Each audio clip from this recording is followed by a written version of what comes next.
Mesdames et messieurs, bonjour. C'est un plaisir pour nous de vous retrouver sur l'invité spécial et aujourd'hui, nous allons pouvoir vous présenter quelqu'un qui n'est plus à présenter. Il est bien connu du milieu politique et d'autres milieux également. Et c'est avec plaisir que je voudrais que je vais évoquer quelques sujets relevant de l'actualité avec lui. Il s'agit de Maître Bastien Salami. Il est enseignant, chercheur, avocat, il est acteur politique, précisément membre du bureau politique du parti Bloc républicain. Maître Bastien Salami, bonjour.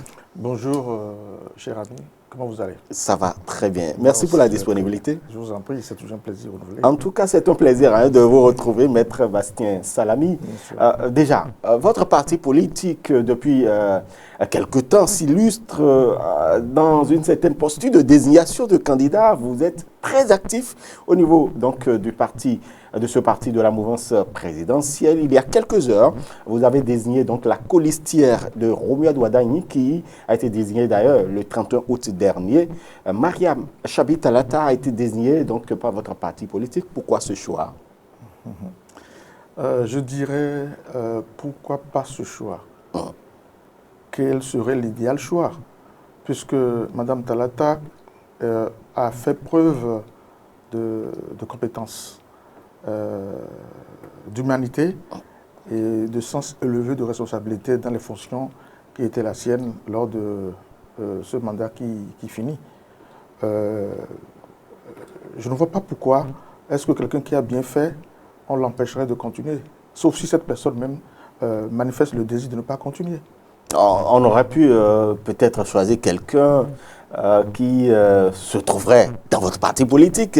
Mariam Chabi Talata n'est pas membre du Bloc républicain. Pourquoi vous l'avez désigné? Il s'agit de la majorité présidentielle et non de choix partisans.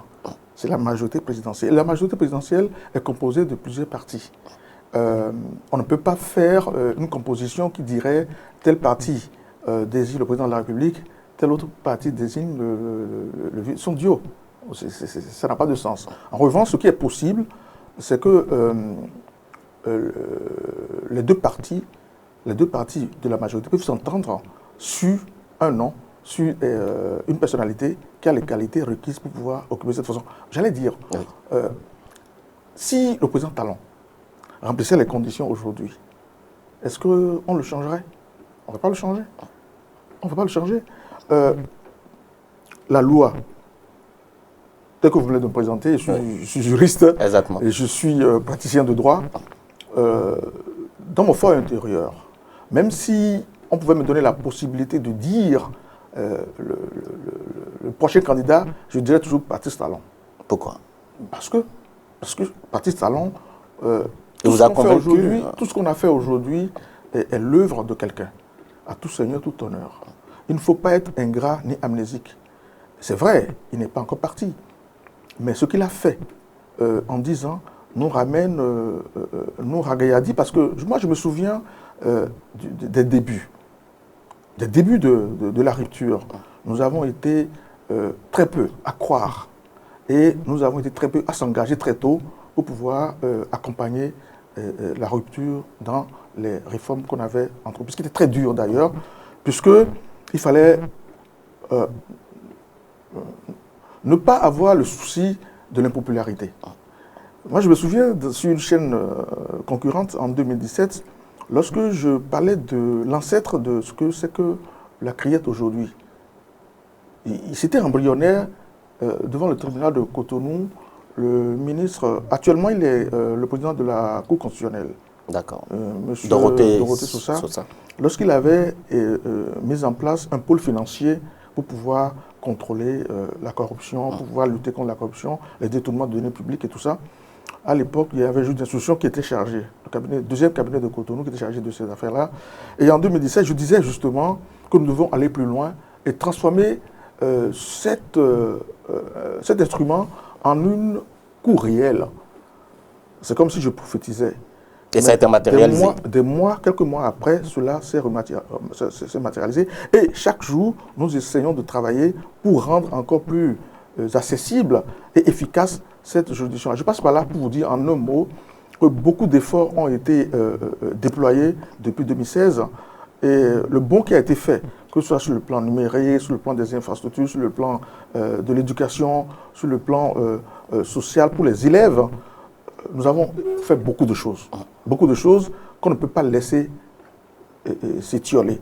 C'est pour cela que je disais que si le président Talon remplissait les conditions constitutionnelles pour être président de la République, on n'allait pas changer. Très bien. Si je fais ce parallèle, c'est pour vous dire que Mme Talata remplit bien les conditions, une dame avenante qui a des qualités pour pouvoir continuer aux côtés de son colistier et mener le Bénin dans cette aventure qui sera toujours heureuse et qui permettra au Bénin de mieux se révéler à lui-même.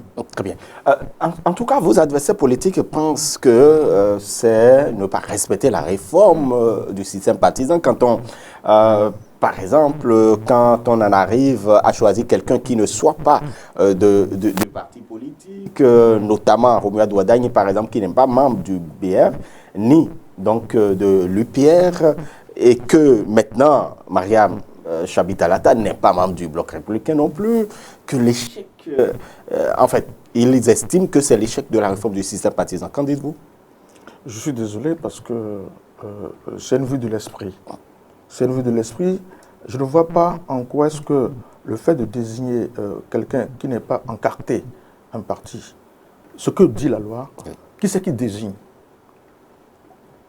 Un individu ne s'improvise pas candidat. C'est ce qui a été dit. C'est-à-dire c'est le parti politique qui désigne son candidat. D'accord? Madame Chabi Talata, qui plus est membre du parti politique de la majorité présidentielle. D'accord? Remplir les deux conditions. Ouadagne remplit au moins l'une des deux conditions, c'est-à-dire désigner pas un parti politique. C'est ce qui a été fait. Jusque-là, je ne crois pas que ce soit anticonstitutionnel, sinon la Cour va se prononcer, va nous départager. Voilà. Je ne veux pas faire la querelle de clocher. Je ne voudrais pas répondre au tac aux détracteurs qui pensent que ceci est mal fait. Nous avons en République du Bénin toutes les institutions aujourd'hui qui nous permettent d'aller au progrès. Les institutions qui vont jouer leur partition de manière que la légalité sera respectée, la constitutionnalité sera respectée et la démocratie va triompher. C'est l'essentiel. Pour moi, les débats, les petites phrases par-ci par-là, qui ne font pas avancer le débat politique, ne m'intéressent pas. Très bien. Le porte-étendard a été désigné le 31 août, et puis on pourrait dire il y a quelques heures seulement, donc la police a été désignée. Pourquoi cet écart? Vous ne vous entendiez pas? Je n'ai pas compris l'écart. L'écart de quoi? C'est-à-dire que vous auriez pu désigner les deux le 31 août, mais vous avez désigné le porte-étendard d'abord le 31 août, puis il y a quelques, vous comprenez. Qu'est-ce qui s'est passé? Pourquoi ce temps d'écart? Nous sortons du bureau politique, comme vous voulez le dire, hein, le 17 septembre. Nous sortons le Parti populaire, je veux dire le Parti populaire du Bénin, hein, dans le cas des Béninois, je veux parler du Bloc républicain, sort de sa section ordinaire, hein, pour pouvoir faire quoi? Nous avions eu dans l'ordre du jour à approuver les décisions qui avaient été prises par le bureau politique en sa session de janvier 2025. Le second point, c'était d'approuver les décisions qui avaient été prises contre des membres du parti qui s'étaient mis au travers de la loi. Nous avons les statuts du parti, nous avons la loi, les différentes lois sur la vie politique. Et ces lois ont été appliquées à ces trois camarades qui étaient un peu à un moment donné au travers de la loi. On s'est prononcé là-dessus et ces personnes ont été réintégrées parce qu'ils ont reconnu ce qu'on leur a reproché de manière élégante, dont le parti n'avait rien que rassembler. De la réintégrer. Parce qu'il faut réunir tout ce qui est épars. Ce n'est pas le moment de la division. On va y revenir. Tout à fait. Par la suite, nous avons abordé une question qui fâche, la question des finances. Parce qu'un parti doit vivre d'abord de ses cotisations, des cotisations des membres du parti.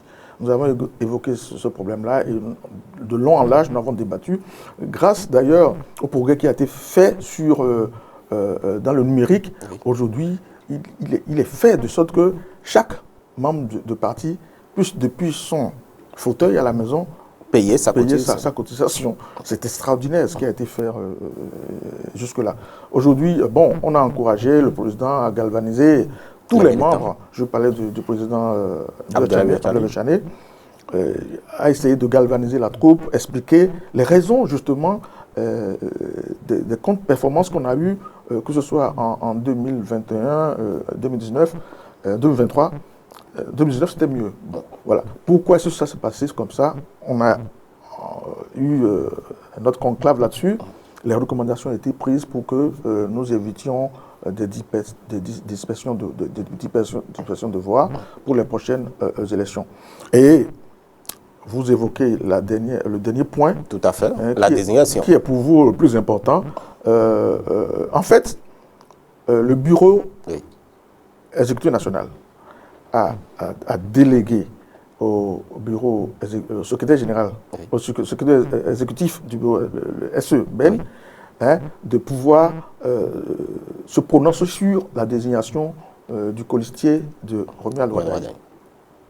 Ce qui a été fait, et au niveau du bureau politique, nous l'avons approuvé hier. C'est-à-dire que sur toute la chaîne, la légalité est respectée. Et donc il y a un processus. Il y a un processus légal. Nous ne sommes plus... Le Bénin est en marche. Nous ne sommes plus aujourd'hui dans un système de clan, au système familial, où les micro-partis se retrouvent du jour au lendemain, désignent ou dégomment. Ce n'est plus comme ça. C'est-à-dire que tout le monde est logé à la même enseigne. Voyez-vous, si demain, nous décidons de procéder autrement, de dire que, bon, pour les prochaines élections, en dehors de 2026, nous serons préparés, sans doute, à avoir des susceptibles au président actuel. Aujourd'hui, je crois qu'un pas est fait. Le système partisan pour lequel nous avons travaillé. Qui vous souviennent qu'en 2018, nous avons eu des rencontres sur le dialogue politique et tout ça. Et tout le monde sortait de cette rencontre en appelant de ses voeux qu'on puisse aujourd'hui, avant les échéances, les élections générales, que nous puissions retrouver de grands partis. Nous sommes partis de loin. Voyez-vous. Dans chaque grand parti, vous avez plus d'une centaine, 200 partis qui sont réunis pour former un seul parti politique. C'est extraordinaire. Vous pensez que si on avait demandé à chaque Béninois de contribuer sans qu'il y ait un environnement légal contraignant, nous y arriverions? On n'arriverait pas. Il y a eu beaucoup de coercition. On n'a pas le choix. Vous savez, je vais vous faire un aveu. Le Béninois réussit lorsqu'il y a difficulté en face. Le Béninois réussit... Regardez, lorsqu'il y avait la crise de la Covid, est-ce que vous pensez que le Bénin aurait pu se tirer d'affaire? C'est quand il y a la difficulté que les Béninois font mieux. Pendant la Covid, nous étions parmi les pays qui avaient le taux de croissance le plus important. Le Nigeria, vous vous souvenez, pendant des années, a fermé la frontière entre le Bénin, effectivement. N'est-ce pas? En ce moment, qu'est-ce qui s'est passé? Nous avons encore démultiplié nos sources de revenus. Les sources de revenus et rendements. Les caisses sont portées bien. Le Niger, c'est encore d'actualité. Aujourd'hui, le port de Cotonou est devenu l'un des plus performants. Et le nombre la quantité de marchandises que traitent nos dockers se sont démultipliés. C'est des rapports, je n'invente pas ça. Votre collègue de Coriactu a fait un papier là-dessus, que vous pouvez visiter dans la semaine. Le Bénin, chaque fois qu'il y a des difficultés, ce n'est pas pour rien que lorsqu'on veut rappeler aux Béninois celui qu'il est, on fait appel aux héros. Ce n'est pas pour rien. C'est des gens d'une bravoure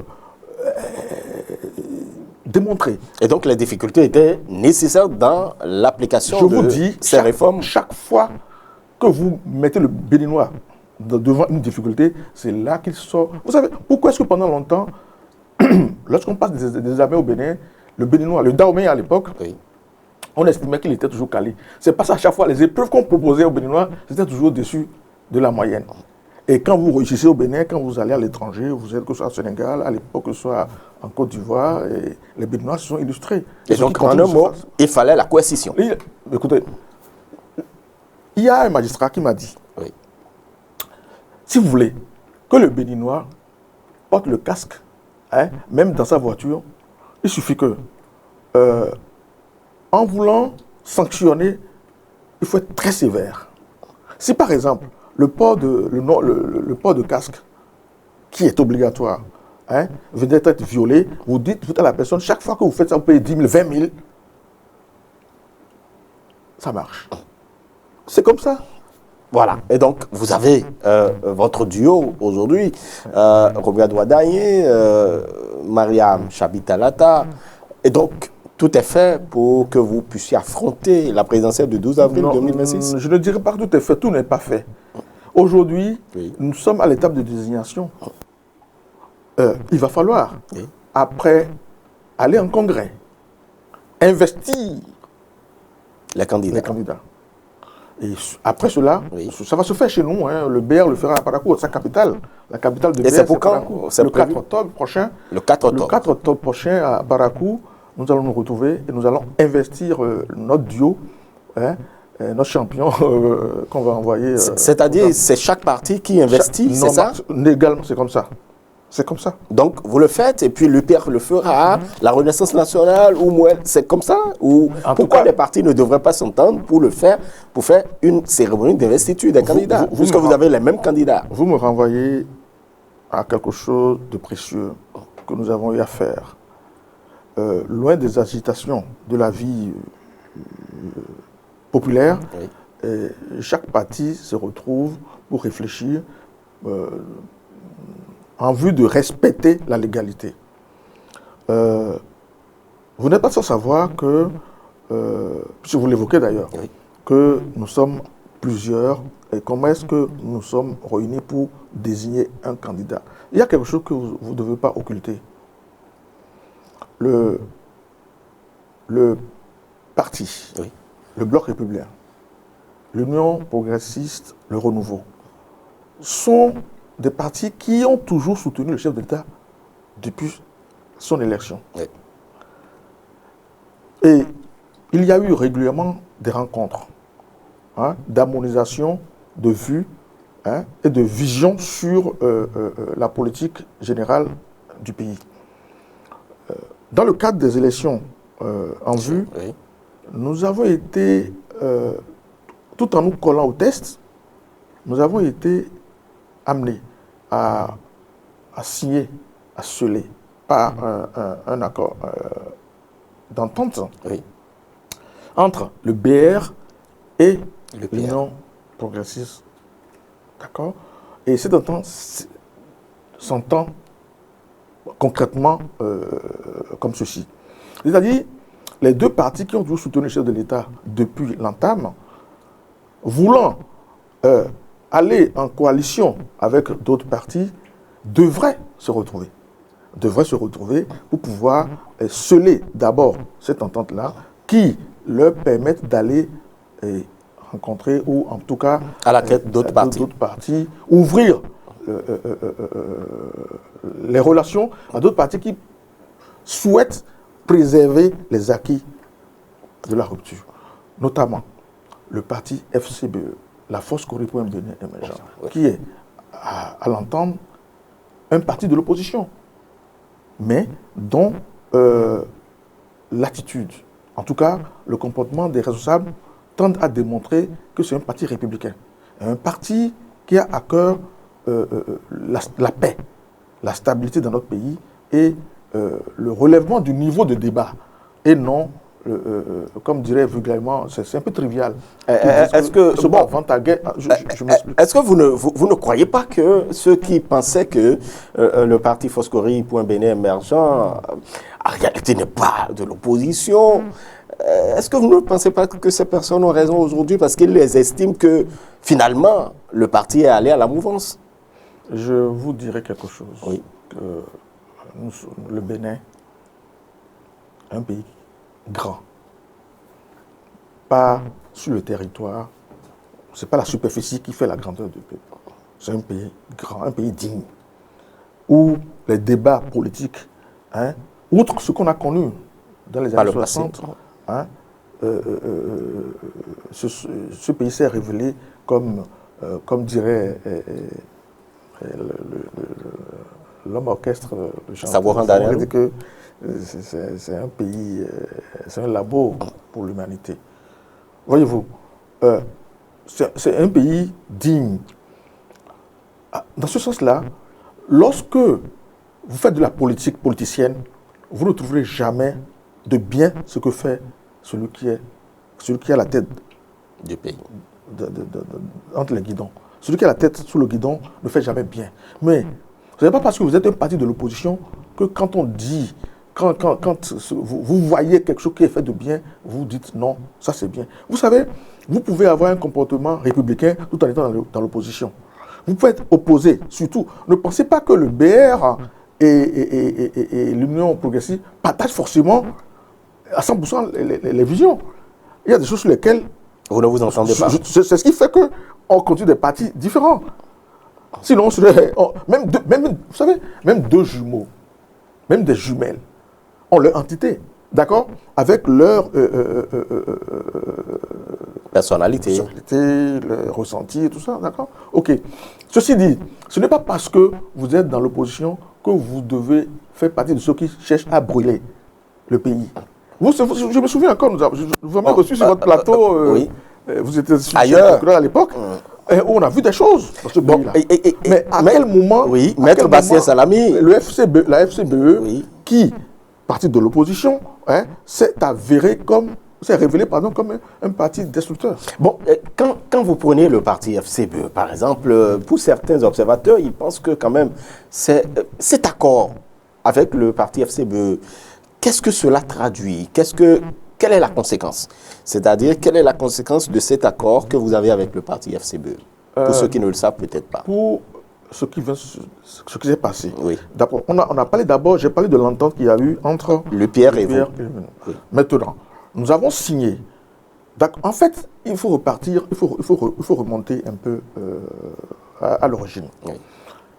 La force Cori pour un Bénin émergent voudrait compétir, comme tout parti légalement reconnu aux élections, aux élections générales de 2026. Sentant cela impossible, compte tenu du fait que le parrainage sera un obstacle. Un parti de l'opposition qui estime, mais moi, je veux bien participer, mais je ne peux participer qu'en ayant le nombre de parrains requis. Comment je fais? Je m'adresse à qui? La force Cori pour un Bénin émergent s'est adressée et rentrée en discussion avec le bloc républicain. Rentre en négociation également avec l'UPR. Qu'est-ce qui va se passer? Est-ce que l'UPR, avec les relations qui sont les nôtres, ira négocier sans... Voyez-vous, d'où l'idée de cette entente entre d'abord l'UPR, puis maintenant les deux partis rencontrent la force Cori pour un Bénin émergent pour les écouter. On les a écoutés. Constatant que la FCBE n'entend pas jeter aux orties ce qui avait été fait pendant 10 ans, nous ne trouvons pas. Hein? Et l'héritage de la force Cori pour un Bénin émergent durant les 10 années nous met à l'aise pour pouvoir aller en coalition. Légalement, puisque la loi a dit qu'il faut un accord, qu'il peut y avoir coalition déposée au niveau de la Sénat avant les élections. Nous sommes dans ce processus-là. Voilà. Et pourquoi est-ce que, lorsque des partis politiques respectent la loi, se comportent en parti républicain, vous le faites grief et vous cherchez la petite bête.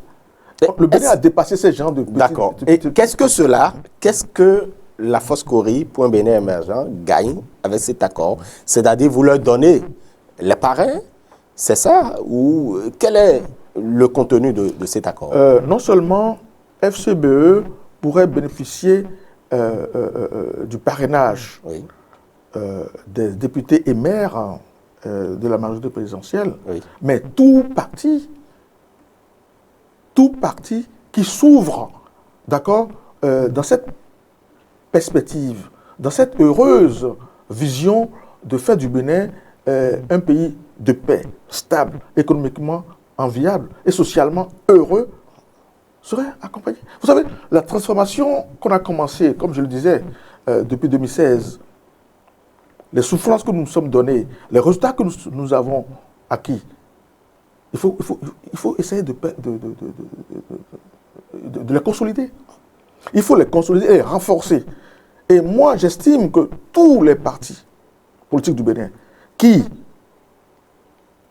ont à cœur cette vision de la chose du Bénin, hein, notre héritage qu'on va laisser à nos enfants, on court dans tous les sens, on met en place des structures, c'est pour pouvoir espérer à nos enfants un meilleur avenir. Moi, je me souviens, il n'y a jamais eu dans ce pays, avant 2016, une année scolaire qui vaille au bout.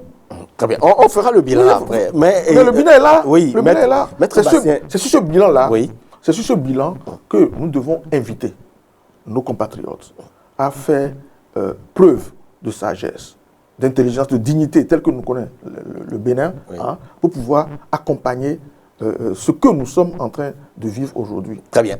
En ce qui concerne, et donc, la Force Corée.Bénin émergent aura son candidat pour la présidentielle, c'est bien ça? Ils seront en... Je suis BR. Oui. Vous leur donnez les parrainages. Mais écoutez, l'objet de la coalition, c'est bien ça. Puisque la loi vous dit que lorsque vous faites la coalition, d'accord? Oui.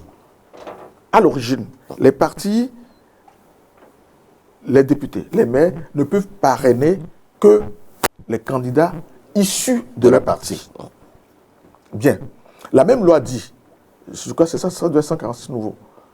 La même loi dit, lorsque vous êtes en coalition, oui, d'accord, vous pouvez, dans ce cas-là, parrainer les partis qui composent la coalition. C'est-à-dire les députés de l'UPR ou du BR peuvent parrainer donc un autre parti. Les partis, hein, qui sont en coalition avec eux. Et donc, tout ceci, oui, monsieur Romiad, je vous ai dit, nous partons de loin. Comment faire pour que le système partisan pour lequel nos aînés se sont combattus, et à un moment donné, se sont retrouvés pour dire, mais écoutez, où est-ce qu'on va? On va dans le mur. Comment faire pour que nous ayons des partis d'envergure nationale? Comment on fait? Ça peut ne pas être parfait, mais c'est quand même une solution acceptable et largement partagée par nous autres. Très bien. C'est tout. Voilà. Et donc, le 4 octobre prochain, votre duo de candidats pour la présidentielle sera investi à Parakou. Oui. En fait, quel est le contenu qui sera donné à cette cérémonie d'investiture? Puisque nous vous recevons, donnez-nous quelques bribes d'informations. Vous voulez que je me transforme en... Comment dirais-je? Non, je préfère... Oui. Vous êtes invité. D'accord. Vous êtes invité, vous savez, la mouvance est la maison ouverte aujourd'hui, hein, et qui offre un espace de débat, oui, hein, sur le progrès dans notre pays. Donc vous êtes les bienvenus le 4 octobre dans la capitale du bloc républicain, à Parakou. Très bien. Est-ce que l'offre politique est déjà prête à votre niveau? Le projet de société de votre duo de candidats, est-ce que c'est déjà peaufiné ou c'est en cours? On en est où? Ce serait l'occasion pour que vous découvriez le contenu. Ce serait l'occasion. Parce que le contenu sera divulgué et dévoilé le 4 octobre? Bien sûr. Ah, d'accord. Le contenu, ce n'est pas la jeunesse, ce n'est pas la continuité. Le contenu, c'est tout autre chose. Ce n'est pas le PAG 1 et 2. J'apprécie votre perspicacité. J'apprécie votre perspicacité parce que je vous ai dit qu'à l'occasion, ce sera dévoilé. Oui. Et comme nous connaissons en tant que communicateurs, je vous trouve que vous êtes en train de travailler pour tirer de moi des choses que je m'abstiens de dire. Non, c'est simplement les téléspectateurs ont envie de savoir. Non, bah, écoutez, Il n'y a que quelques jours. Hein. D'accord. Quelques jours, je ne sais pas, du 4 octobre. Très bien. Mais maintenant, si les instances du parti décident autrement que l'on puisse divulguer. Avant, mais bon, il n'y a rien à se cacher. D'accord. Au contraire. Parfait. Au contraire. Le 12 avril, ce sera la présidentielle. Le 11 janvier, ce sera donc les communales et puis les communales municipales et législatives. Quels sont les enjeux de ces élections, surtout que c'est une première pour le Bénin? Quels sont les enjeux de ces élections-là pour votre parti, le Bloc républicain? Non, je ne dirais pas que... Je ne parlerai pas que pour le Bloc républicain. Je parlerai du Bénin, hein, qui sera gagnant dans cette première expérience. Vous savez, souvent, un chef de l'État, quand il est élu, il est omnibulé par quelque chose. C'est-à-dire comment faire pour contrôler les élections. Et perpétuellement, on est en campagne. De sorte que le courage que le président Talon a eu en disant « Moi, j'accepte de ne pas être populaire, mais je vais faire le sale boulot ». Aucun président n'a jamais eu à le faire. Aujourd'hui, au bout de 5 ans, vous savez que quand vous êtes élu pour 5 ans. Et pendant les 5 années, vous ne faites que travailler, vous ne vous occupez pas des élections. C'est le gain. Et je peux vous dire que sur le plan financier, on a beaucoup à gagner aussi. Parce que organiser de manière groupée les élections, ça en fait des économies d'envergure. Voyez-vous, dans un pays où la scolarité pose un problème et on se bat pour que l'éducation devienne une priorité qui mobilise toutes les forces et les ressources, hein, la malnutrition des enfants, l'eau potable, l'énergie en temps réel, tout ça, ce sont des problèmes de vie et de survie pour le Béninois. Donc, on va économiser beaucoup d'argent en le faisant. Et mieux, c'est que 2026 sera l'année de la première expérience. Et à l'issue des élections, nous allons tirer les conséquences. Hein, ce qui a très bien marché, ce qui a plus, c'est une première expérience. Ce qui n'a pas marché, on va corriger. Voilà, est-ce que... Oui. Et n'oubliez pas que le grand enjeu, je reviens encore, c'est le système partisan. Parce qu'aujourd'hui... Ce sera éprouvé. Exactement. Exactement. Ce sera la première épreuve, c'est-à-dire, comme on dirait, le système partisan à l'épreuve des élections. Très bien. C'est l'enjeu. Et cela certainement passe par la désignation du duo de candidats également au niveau de l'opposition. Vous voudrez bien qu'il y ait une compétition, parce qu'on entend dans le camp de la majorité certaines personnes souhaiter qu'il n'y ait pas donc, de candidats de l'autre côté, qu'ils vous rejoignent et tout ça. Est-ce que ce n'est pas un enjeu également, une compétition véritable? Écoutez, c'est aussi une sorte de compétition. Que par exemple, l'opposition trouve au duo, oui, en duo de la majorité, un challenger imbattable. D'accord? Bon, ce ne serait pas élégant de dire que, bon, sur tapis vert, on abandonne, il est trop fort. Non, ça, c'est pas élégant. Je suis d'accord, c'est pas élégant. On ne peut pas demander à ce qu'il ne présente pas de candidat. Ce qui est sûr, c'est que là-bas est déjà mise à un niveau où, s'aventurer à amener un menu fretin ridiculiserait l'opposition. Et vous venez de dire, l'opposition, c'est pas seulement les démocrates. Vous voulez de le dire. L'opposition, c'est aussi FCBE. Donc, tous ces partis d'opposition qui vont poser des candidats seront confrontés à la réalité du terrain. Bon, FCBE est déjà en accord avec vous. Attention. Donc, si vous êtes en accord, attention. Il y a une petite non-agression. Non, attention. Non, il ne faut pas qu'on se compare. Est-ce que vous savez que, et vous le savez, tout étant parti de la majorité présidentielle, comme l'UPR, oui, sur le terrain, lorsqu'on va aux élections et qu'on est en compétition, on ne se reconnaît pas. Donc, je ne vois pas en quoi est-ce que, en face de FCBE ou d'un autre parti de l'opposition, on caresserait le dos à leur candidat. Le combat sera franc et loyal, c'est tout. Bon, ce ne serait pas la même envergure. Ce ne serait pas la guerre. Non, ce ne serait pas la même envergure. Il ne faut pas voir dans l'envergure la guerre. On peut être adversaire et être loyal. C'est une guerre d'idées. Une guerre d'idées, de base. Vous savez, la démocratie béninoise devient de plus en plus majeure. La majorité de la démocratie,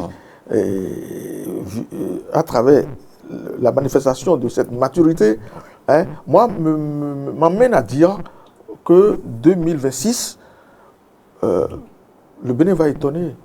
Le Bénin va étonner en 2026 parce que dans la région, et plus largement en Afrique, la paix qu'on préserve à travers nos réformes n'a pas d'égal. Les pays africains qui talonnent le Bénin sur le plan de la démocratie échouent. À plein ciel, on voit aujourd'hui que les pays qu'on pourrait appeler comme démocratie exemplaire par rapport au Bénin sont en train de s'effilocher. Très bien. Votre parti politique a 28 députés pour la législature donc, qui est en train de finir, la 9e. C'est sûr que l'un de vos défis également, c'est d'avoir des députés à l'Assemblée nationale et beaucoup plus encore, certainement. Et donc, cela passe par le positionnement. Quel est le choix que vous faites? Le choix des jeunes ou le choix des femmes? Il ne faut pas galvauder le débat. On sait quelle place il y a des jeunes, les jeunes qui ont beaucoup d'envie, oui. Et il y a beaucoup de jeunes qui savent ce qu'ils veulent. L'avantage que le BR a, c'est que dans ce parti, il y a beaucoup plus de jeunes. Il n'y a pas eu de dinosaures, comme le disait un aîné récemment. Il n'y a pas beaucoup de dinosaures qui empêchent les jeunes de s'éclore. De se trouver. Et les femmes aussi, le bloc républicain, le parti du cheval gagnant, est un parti largement féminin. Voyez-vous? Ce qui fait que aujourd'hui, c'est le parti qui doit être le plus dans le cœur des Béninois. Et cela doit se traduire dans les urnes, que ce soit pour les législatives que pour les communales et les locales. Voilà, et donc on attend de voir ce que ça donnera les communales, municipales et législatives pour votre parti politique, le Bloc républicain, donc le 11 janvier. Malheureusement, on est au terme de nos discussions. Maître Bastien Salamé, ce ne sont que les premières discussions. Nous reviendrons parce que je sais que le bilan de Patrice Talon vous intéresse énormément. Plus élogieux que voilà. Et nous parlerons également de l'offre politique de votre duo de candidats. Aussi, si vous avez un mot à l'endroit de nos téléspectateurs, des internautes, quel serait ce mot pour clôturer, donc, pour clore nos échanges? Je suis très fier d'être béninois. Je suis davantage fier lorsque je découvre que nous avons la possibilité aujourd'hui d'avoir la tête du Bénin, Inch'Allah, que Dieu nous donne longue vie et excellente santé pour que nous puissions vivre les élections de 2026 et aussi bien sur le plan législatif, communal que présidentiel. C'est vrai que l'enjeu majeur, c'est le duo présidentiel, parce que c'est l'élection présidentielle et l'élection la plus importante aux yeux des Béninois. Nous aurons la possibilité d'avoir un candidat jeune, dynamique, ça ne sert plus à rien de montrer son pédigré. On ne le ferait pas sans penser à celui qui est l'initiateur de ce projet qui nous a tenu à cœur, le président Patrice Talon. Chez nous, il nous doit dire c'est-à-dire que s'il n'avait pas initié, déjà, la chance que le Bénin a eu d'avoir un président comme celui-là est inouïe. Moi, je sais que dans les forums à l'étranger, on échange. Beaucoup d'étrangers nous demandent de leur prêter notre chef de l'État. Le chef de l'État. Donc ça, oui, que ne serait que pour 2 ans, pour qu'il vienne redresser le pays. Cette chance-là, nous l'avons eue. Et nous avons été grands, dignes. OK? Et de dire, bon, c'est vrai, Il aurait pu être parfait, il n'est pas parfait. C'est-à-dire, malgré toutes ces qualités qu'il a, on a dit, ben écoutez, la loi c'est la loi. 10 ans, il aurait pu, comme le font actuellement beaucoup de chefs d'État de la région, hein, essayer de manipuler les terres, tout ça, il part dans la grandeur. Donc le triomphe de Patrice Talon, c'est ça qu'on va célébrer pendant les élections en 2026. Très bien. Merci beaucoup à vous, Maître Bastien Salami, enseignant-chercheur, avocat, donc juriste, et puis il est également donc acteur politique, membre du bureau politique du parti Bloc républicain. Avec lui, donc vous avez eu un peu vent donc de ce processus ayant conduit à la désignation de Mariam Chabi Talata comme étant donc la colistière de Romuald Wadain précédemment désigné par le même parti. Et le 4 octobre prochain, c'est bien donc l'événement qui attend, qui retiendra toutes les attentions, l'investiture donc du duo de candidats de la mouvance présidentielle. Mesdames et messieurs, c'est fini pour l'invité spécial de ce numéro. On va se retrouver très incessamment sur Matin Libre Télévision. D'ici à là, portez-vous bien, agréable suite à chacun et à tous.